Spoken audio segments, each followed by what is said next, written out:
धीरज का परिवार आगरा में रहता था। एक दिन धीरज के पापा सुशील घर तो उन्होंने बताया कि अगले महीने पूरे परिवार को भाई की शादी में गांव जाना है। धीरज की मम्मी गांव जाने से मना करने लगी। सुमन, धीरज की मम्मी, उस सड़े हुए गांव में मैं कभी नहीं जाऊंगी, एक तो इतना दूर है, ऊपर से वह पर लोग भी बहुत काम रहते हैं, और तो वह पर लाइट भी नहीं है, ना बाबा ना मैं, तो ना जाओ। धीरज के पापा सुशील बोले, अब गांव का एरिया पहले जैसा नहीं रहा, रोड बन गया है, वहां पर मैं अपने दोस्तों से कार मांग लूंगा, उसी से चलेंगे। धीरज, चलो ना मम्मी, बहुत मजा आएगा, वैसे भी कई दिनों से कहीं घूमने नहीं गए हैं। सुमन, धीरज की मम्मी, ठीक है चलेंगे, लेकिन वहां कार से पहुंचने में भी 20 घंटे से ज़्यादा का टाइम लगता है, इसलिए खाना घर से बनाकर ले जाना पड़ता है, खाना तुम्हारे पापा ही बनाएंगे। सुशील, धीरज के पापा, उसकी ज़रूरत नहीं पड़ेगी, क्योंकि मैं सुना है कि अब वहां सड़क पर कई ढाबे खुल गए हैं। शादी से 2 दिन पहले धीरज, सुशील और सुमन कार से गांव की तरफ निकल पड़े। चलते चलते उन्हें रात हो गई। सड़क पर घोर अंधेरा और साई साई करता सन्नाटा था। धीरज, पापा ये रास्ता तो बहुत वीरान है, डर के मारे तो मुझे शू आ रही हैं। ऐसा सुनते ही सुशील कार रोक देता है। धीरज, क्या हुआ पापा, कार क्यों रोकी? सुशील, तुम्ही ने तो कहा तुम्हें शू आ रही हैं, जाओ पहले शू करके आओ। धीरज, मैं इतने अंधेरे में बाहर नहीं जाऊंगा। सुशील, शू रोकना अच्छी बात नहीं होती, हम लोग खड़े तो हैं, तुम्हारे पास इतना नहीं डरते, जाओ शू करके आओ। धीरज ने कार का दरवाजा खोलकर जैसे ही पैर जमीन पर रखा, उसका पैर एक हड्डी पर पड़ा। धीरज डर के मारे चिल्ला पड़ा। सुशील, क्या हुआ? धीरज, पापा यहाँ किसी की हड्डी पड़ी हुई है। सुमन और सुशील कार से बाहर निकले।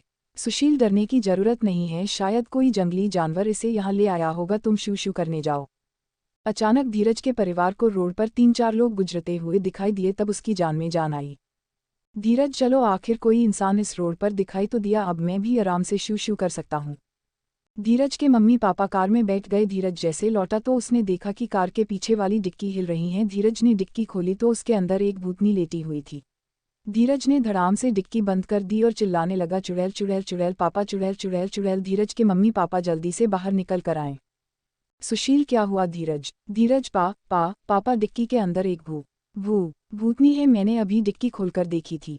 सुशील ने डिक्की खोलकर देखने से पहले उन 3-4 लोगों को ढूंढा जो कुछ देर पहले ही उनके पास से गुजर गए थे।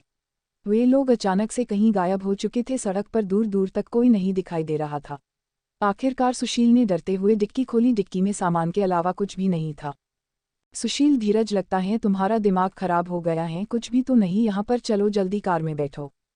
तीनों कार में बैठे और चल दिए। कुछ देर बाद धीरज बोला, धीरज पापा, मुझे बहुत तेज भूख लग रही है।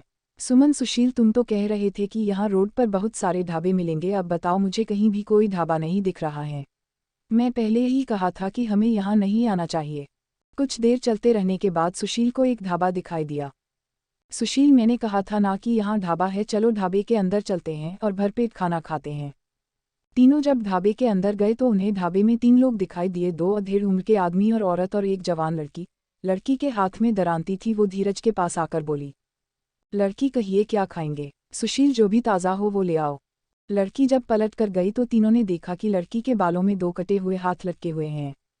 धीरज, सुशील और सुमन का मुंह सूख गया। सुमन ने सुशील के कान में कुछ कहा। सुशील पानी का जग लेने के बहाने उस कमरे की तरफ गया जहां खाना बन रहा था। सुशील देखा कि अधेड़ आदमी एक भगोने से 2-3 कटे हुए हाथ निकालकर कढ़ाई में गर्म करने के लिए डाल रहा है। सुशील ने सुमन के पास आकर धीरे से कहा, सुशील, यहाँ कुछ गड़बड़ तो जरूर है, हमें यहाँ से निकल लेना चाहिए। तीनों चुपचाप दबे पांव गेट की तरफ बढ़ने लगे, लेकिन तभी वो दरांती वाली लड़की तेजी से चलती हुई आई और उसने ढाबे का दरवाजा बंद कर दिया। लड़की, बिना खाना खाए मैं किसी को नहीं जाने देती। सुशील घबराहट में, ओ हमें लेट हो रहे हैं, हम लेट हो रहे हैं, हमें जाने दो। लड़की दरांती उठा के बोली, चुपचाप बैठ जाओ और खाना खाकर जाओ। सुशील के परिवार के पास अब और कोई चारा नहीं था। वे लोग टेबल के पास बैठ गए। कुछ देर में एक आदमी शानदार खाना लेकर आया जिसमें पनीर की सब्जी, रोटी, आलू और भी कई चीजें थी। आदमी जब खाना रखकर चला गया तो सुशील ने देखा कि लड़की उनके पास अकेली खड़ी है। सुशील ने एक झटके से लड़की के हाथ से दरांती छीना और उसकी गर्दन काट डाली।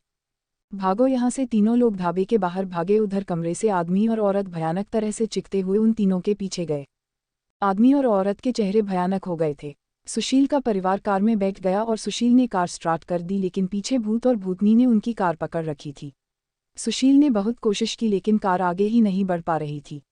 आखिरकार उसने बैक गियर डाला और कार तेजी से पीछे की ओर चला दी।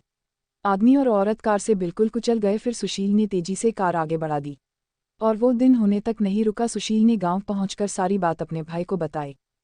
सुशील का भाई, अच्छा हुआ तुम्हारे परिवार को कोई नुकसान नहीं पहुंचा। कुछ साल पहले वहां एक ढाबा हुआ करता था जिसे एक गरीब परिवार चलाता था। परिवार में 3 लोग थे, आदमी, औरत और उसकी लड़की। एक बार कुछ जवान लड़के ढाबा में खाना खाने गए। उन्होंने लड़की के साथ बदतमीजी करना शुरू कर दिया। जब लड़की के पिता ने विरोध किया तो लड़कों ने रिवॉल्वर निकाली और आदमी, औरत और उसकी लड़की को गोली मार दी। उसी परिवार की आत्मा उस रोड पर भटकती हैं और वहां ढाबा होने का भ्रम पैदा करती हैं। लौटते समय रात में वहां से मत गुजरना। ऐसी ही अन्य प्रेरणादायक हिंदी कहानी के लिए नीचे दिए गए सब्सक्राइब बटन को दबाकर घंटी को ऑल पर सेट कर लीजिए। अगली कहानी जरूर सुनना। आप सभी का दिन शुभ हो। धन्यवाद।